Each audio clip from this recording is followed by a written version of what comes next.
and welcome back to my channel. In this week's interview we have Sophie McDonnell, who is a designer at Bonnier Books UK. I hope you find this useful and enjoy. I'll show you mine. This is my new favourite t-shirt at the moment.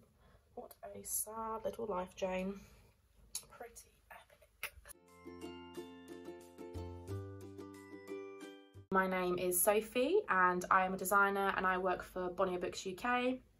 I work across children's and adults. So from the children's side, we have Piccadilly and Hockey imprints, which covers, I guess, I don't know, ages 6 all the way up to kind of YA crossover. And then on the adult side, I work in the adult trade non-fiction, adult trade fiction. So quite a wide range. Okay, so there's one that I use quite often. I don't know if it's a motto, it's more a way for me to calm down when I'm getting stressed over work, especially in the publishing industry, I think, is, will anybody die from this? I think that sometimes in the publishing industry, we all get so caught up in our little publishing world, like the little bubble that we're in, like making books. I think sometimes I forget that they are just books. So when I have like 100 deadlines and things are late going off to print or whatever, and I'm freaking out, I think sometimes I just have to sit there and be like, is anyone going to die from this? And so far the answer has always been no, so it's a pretty good motto as far as I'm concerned. Okay, so my job is obviously a designer, so the main thing that I focus on are book cover designs. Day-to-day basis, it's quite varied actually. I have quite a few like admin-y jobs that I'll have to take care of, like sometimes we have to change spine widths or change the finishes that we're printing a cover with. Sometimes for different editions, say for, I don't know, printing on Australia or the US, you have to change the format. I have to do contracts for people that I commission, negotiate with said people, so either illustrators or photographers.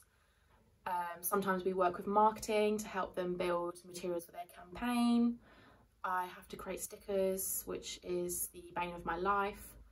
But the most exciting thing is, as I said, designing book covers. So there's two main routes that a cover can go down. You either have the kind of photographic route, which is obviously you either can do your own photo shoot, you commission that and kind of art direct that, or you use existing images from stock image libraries and you would, I guess, search for the right images and then you use your Photoshop magic to make it all together into one cover. Or the second route, which is one that I mainly do, is the illustrative route, so obviously commissioning an illustrator. The way that that works is I come up with the concept and I draw a little stickman sketch normally, and then I search for a range of illustrators with the kind of style or vibe that I'm going for the certain book. And then once we've all decided on them, the right illustrator, I then contact them, either them directly or their agent, get them on board. Sometimes you have to negotiate, get their contract sorted out, and then I essentially art direct them from initial roughs, like grayscale roughs, all the way through up until you get a final cover, which you see on websites and in all good bookstores. So yeah, so then once you've got the final artwork, that comes into us, and I have to add on things like typography, have to add on messaging, roundels, stickers, whatever, have to build the spine, back cover, and then you have to set up finishes. So sometimes you have, I don't know, foil, spot UV, emboss, set that all up so it's a nice tactile book. And yeah, and then I have to get it all ready so it's print ready and get it sent off to production. We have a saying that you can't breathe comfortably until you have the printed book in your hands. And even then, there may be a mistake that you notice on the cover. So it's quite an involved process the entire way through. So, okay, so I started by going to the University of Reading, and I already knew that I wanted to do something creative. So I did, I think my course was graphic design and typography. I did 3 years of that. And then I just happened to have one project. It was a live brief. Because most of the projects were kind of branding. There was a lot of like app design and that kind of stuff as well. Print design was actually kind of not fading out, but it wasn't as popular.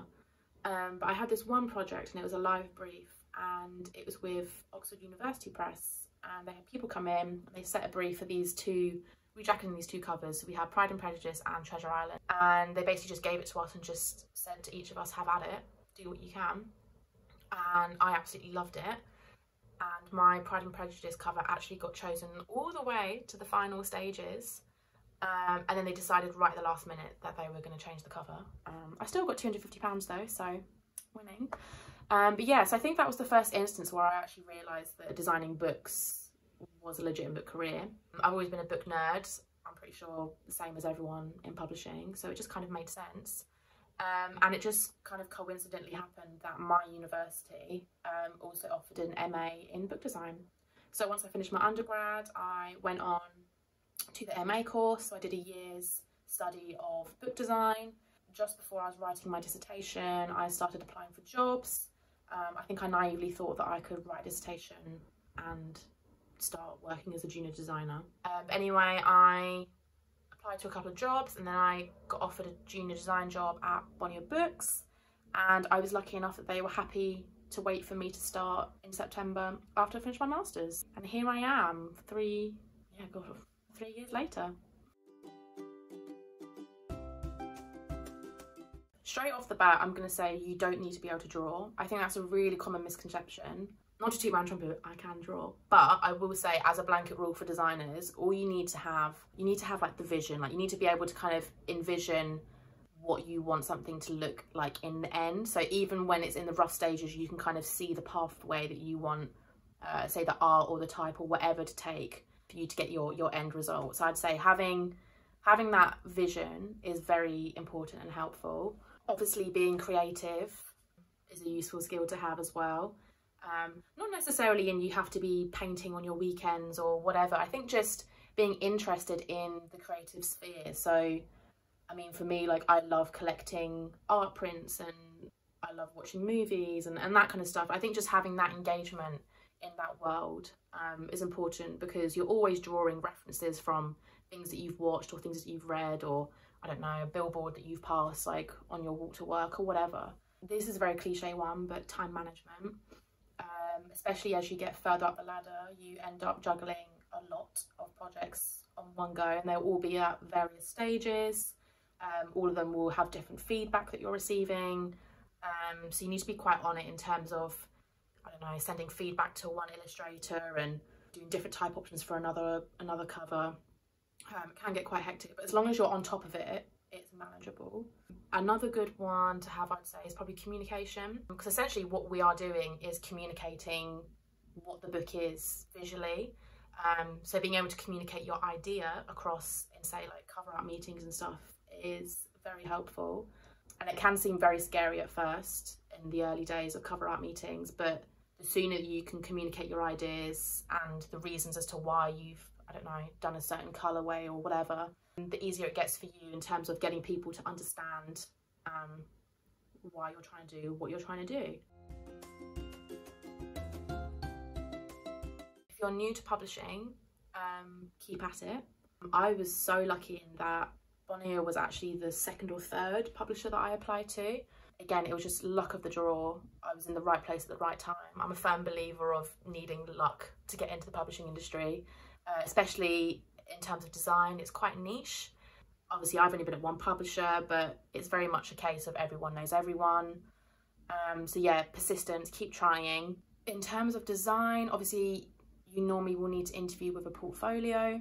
So keeping a regular and up-to-date portfolio is very good. And again, here, I wouldn't say that you don't have to have done book design projects in the past like I did. Like, most people appreciate that people coming into the industry, it's very niche. Like, it's very unlikely that you would have been exposed to book design projects at university or college or wherever you're doing your classes. So just showing a good handling of design and the concept of design and whatever. And I think the last thing I would probably say is just an eagerness to learn, and I guess knowing that whatever stage you're at, you're gonna join the industry and there's gonna be things that you don't know really how to do or what to use. I mean, when I first started, this is design specific, the main programs I used at university were InDesign and Illustrator, whereas now the program that I use 95% of the time is Photoshop. I was not confident in Photoshop at all when I got the job, and I think I blagged it a little bit. I was like, yeah, I'm great, when all I'd ever done was made the brightness of an image brighter. before uni. But yeah, like I said, it's just having that willingness to, I guess, try new things and be out of your comfort zone, a bit out of your depth, because it's going to happen regardless. And throughout the entire design journey, you're going to continually have new design things thrown at you and you're like, I have no clue how to do this. Yeah, I think that's the three main things that I would say. Okay, so one that I've read recently and it's really stayed with me is Homegoing by Yaa Gyasi, I want to say. I'm really sorry if I've misspelled that or mispronounced that. It's brilliant. It's a bit of historical fiction, going down through two branches of the same family, down through the generations, and it kind of goes through early like imperialism, colonialism in Africa, and then it also goes down through like slavery, Jim Crow, and segregation, all the way up to the modern day. But it is beautifully written, really powerful, and it's just one of those ones where when you finish it, you just find yourself thinking about it all the time.